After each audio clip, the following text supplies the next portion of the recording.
రాఘవం దశరథాత్మజమప్రమేయం. సీతారామాభ్యాం నమః. జనకుడు శతానందుడితో చెప్తూ, మునీంద్ర, ఈ శుభకార్యంలో నా తమ్ముడు కుశధ్వజుడిని కూడా పిలిపించండి. నాతో పాటుగా వాడు కూడా ఈ సంతోషాన్ని పంచుకోవాలి అన్నాడు. తక్షణమే శుభవార్త ఆ కుశధ్వజుడికి కూడా చేరింది. కుశధ్వజుడు వచ్చి అందరికీ నమస్కరించాడు. అన్నగారైనటువంటి జనకుడి ప్రక్కన కూర్చున్నాడు. తరువాత దశరథుడు జనకుడి ఆహ్వానం మేరకు బంధుమిత్రులతో కలిసి వశిష్ఠ మహర్షిని ముందు ఉంచుకొని సభకు వెళుతున్నాడు.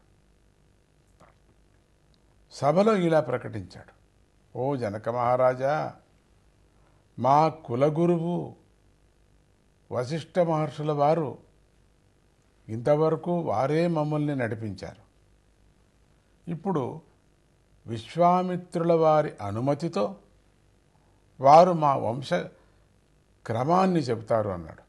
అప్పుడు అది వశిష్ఠ మహర్షి సభలోని వారందరూ కూడా వింటూ ఉండగా సూర్యుడు మొదలుకొని శ్రీరాముడి వరకు గల ఇక్ష్వాకు వంశ చరిత్రను చెప్పారు. తరువాత విశ్వామిత్రుడు జనకుడితో చెప్తున్నాడు: రాజా, రాముడికి సీత, లక్ష్మణుడికి ఊర్మిళ సరిపోయారు. వారి జంట బాగుంది.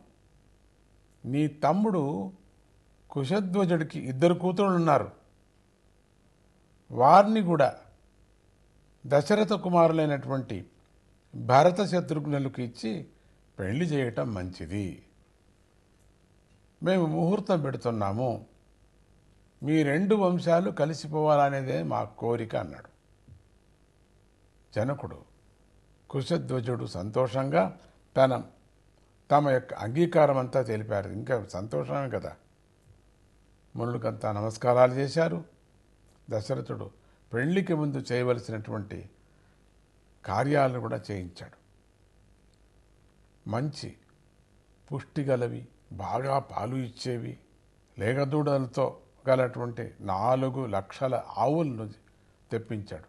అప్పట్లో అన్ని ఆవులు ఇవ్వటం, అన్ని ఆవులు పెట్టుకోవటం కూడా చాలా గొప్ప అని చెప్తారు.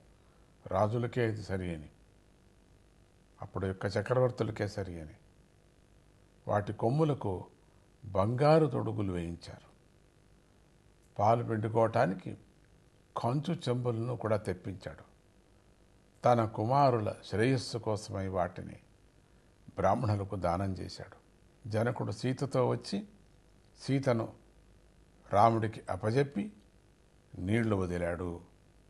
అదే సమయంలో లక్ష్మణుడు ఊర్మిళ చేతిని, భరతుడు మాండవీ చేతిని, శత్రుఘ్నుడు శృతకీర్తి చేతిని గ్రహణం చేశారు. పురోహితులు మంత్రాలంతా చదివారు. 4 దంపతులు అగ్నిహోత్రానికి జనక మహారాజుకు మహర్షులు కూడా ప్రదక్షిణమందరు చేశారు. ఆకాశం నుండి పూలవాను కురిపించుకుంటుందా. దేవలోకంలో దేవదుందువులు మ్రోగాయి. కళ్యాణం పూర్తి అయింది. అందరూ దంపతులను ఆశీర్వదించారు. నవదంపతులు వీడికి చేరుకున్నారు. మరునాడు దశరథుడు సంతోషంగా ఆ కొడుకులు కోడళ్లతో అయోధ్యకు బయలుదేరాడు. సేవకులకు గొప్పగా బహుమానాలు ఇచ్చాడు.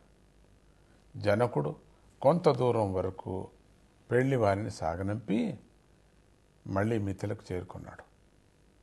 దశరథుడు నవవధువులతో కలిసి సంతోషంగా ముందుకు సాగుతున్నాడు. అద్భుతమైనటువంటి ఆ యొక్క పెండ్లి, ఆ సీతారామ కళ్యాణం అంటే సామాన్యం కాదు.